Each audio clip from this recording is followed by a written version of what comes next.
Hey traders, this is Shane, and today I want to cover something a little bit different. I'm going to cover news, inflation, interest rates, and I'm going to do that covering the US dollar CAD. And the reason I'm going to cover that one is because I'm in Canada, I have some US dollar holdings, and it's really important to me how the Canadian dollar is faring against the US dollar. Let me start by saying on Friday we had some important numbers come out. In Canada, we've been talking about another interest rate increase. Now, currency markets love interest rate increases, right? Already, the Canadian dollar against U.S. dollar, the flow's been falling into the Canadian dollar, obviously. U.S. dollar's in pretty rough shape. The U.S. economy's in pretty rough shape.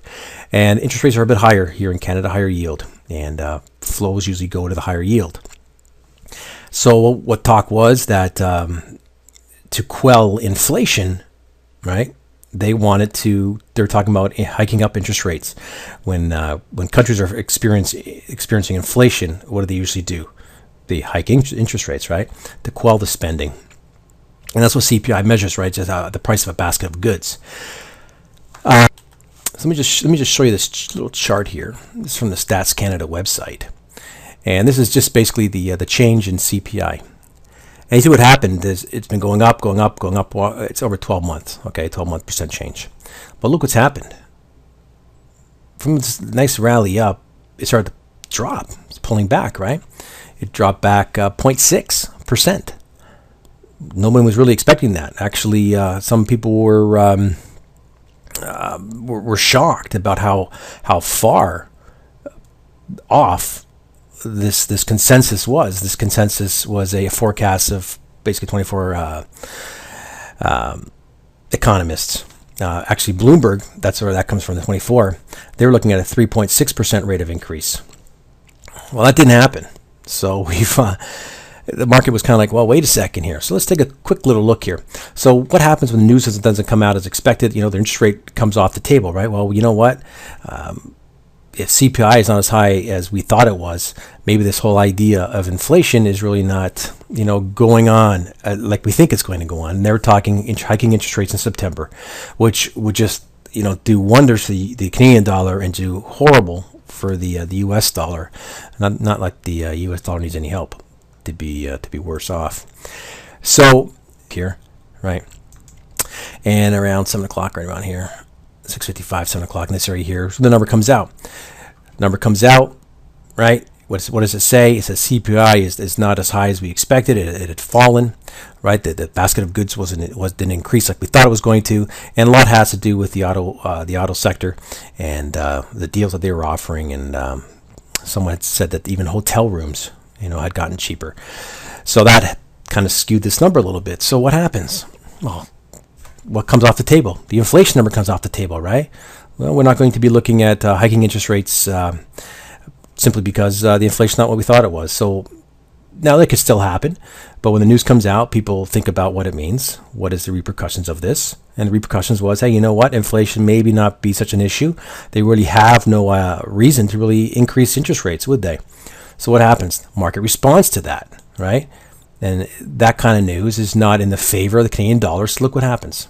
Market shoots up, right? A nice little rally after a lot of dropping, right? The Canadian dollar lost some ground against the US dollar on this day. Well, here's the problem. And the problem is, overall, still, bigger picture, the US is in worse shape than Canada. Canada still has a higher interest rate policy than the US dollar. So what do you think is going to happen after the shock of this news comes out? People bought into this. What can you expect to happen? And I hope you're thinking, well, the market's going to come back. It's going to drop, right? Once this whole buzz of the news comes out, what is the main headline, the main, banner? What's the main banner? The U.S. is in a lot worse shape than Canada, right? We still got a higher yield up here in Canada. So what's going to happen? After the pain of this starts to come back down. Now, this just happens to be, I'll mark these off actually, and this off as well. If you look over here at the 4-hour chart, see what price did here. Let me see if I can just squish this up a little bit.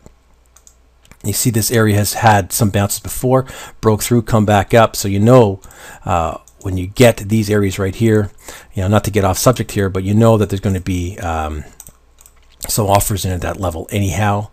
And sure enough, there were some people that made money on here, and there were some people that said, hey, you know what, this is just a news spike, this is what's going on, the bigger picture is this, I'm just going to look to fade this move. And that's what happened in this area right here. So the point of this video, and using the US dollar CAD, I use the US dollar CAD simply because it means something to me, but it just goes to show you, look at the bigger picture, and yet news is going to come out, and you probably want to know why this is moving up, right? Why did this go up? And people say, well, it's more buying, and that's flippant, and I used to love using that answer. I mean, more people are buying. It just kept you from having to explain, though, the reason why it went up is because, CPI came out worse. The bigger picture is that an interest rate hike could be off the table for Canada, which would increase the yield against the states. However, bigger picture is what? The bigger picture is the U.S. dollar is in worse shape than the Canadian dollar. The U.S. economy is in worse shape than the Canadian dollar. The Canadian economy, and rallied up right to a objective area that everyone can see. And sure enough, it fell from that level right there. So the point of this, it doesn't hurt to have an idea of what releases are coming out for your day. Yes, you can look at Forex Factory and just see red and yellow and whatever other color they have there and stand aside. But just for your development as a trader, it doesn't hurt to have an idea of exactly what these mean, what kind of effect it has on the market. And so just to reiterate, we had the CPI number came out. It was bad for Canada, right? The bigger picture is this interest rate they're talking about perhaps in September, it's pretty much couldn't be off the table simply because, look at this chart here, inflation was on the rise, and then a nice drop off right here. So what else can they say? What can they do, right? What else can they do? They can't really raise interest rates on knowing this, right? They do it to combat inflation. And then what happens? People go, well, wait a second. Overall, bigger picture. What is the main driver here is the U.S. is in worse shape than Canada. Then this is what happened right here. People faded this move, and that's it. So that's what I want to cover. So it doesn't hurt to get a little bit more in depth to what these news releases mean, what effect it has on the currencies that you are personally trading. You don't have to be an economics wizard, right? Just think of what's really important, and is this really going to change the trend? Well, it's going to take quite a while to change this trend. Let's just look at the weekly chart here. It scrunches up a little bit. It's it's going to take quite a bit to break through this. If you just did normal trend lines, through down here, you could just see that's got a ways to rally up before it's going to happen. But really, what can come out of the States? We got this debt deal, the debt ceiling deal, being worked out. So that might cause some little bounce here. But anyways, I don't want to get too off topic. I want to keep this strictly on news, inflation, what inflation means, how countries deal with it by, just very basic, just by increasing interest rates. Increasing interest rates is actually good for the currency. And if you look at something like Euro US dollar, people are probably thinking, oh, why isn't it happening here? Why isn't it just taking off? Well, bigger picture. What's the bigger picture? Right, this whole thing with Greece and the whole EU is just a bit of a mess right now. So that's it. That's all I wanted to really cover. You can see how this all takes place, right? And this is also one of those things. If you're trading on a shorter term time frame and you're seeing this nice trend up, well, it doesn't hurt to know why is this trending up, and where are the potential turning points for this. And so that's it. Anyways, any questions? Drop me an email. ShaneD@netpicks.com. Hope you enjoyed this. Hope you got something out of it. And thanks for watching.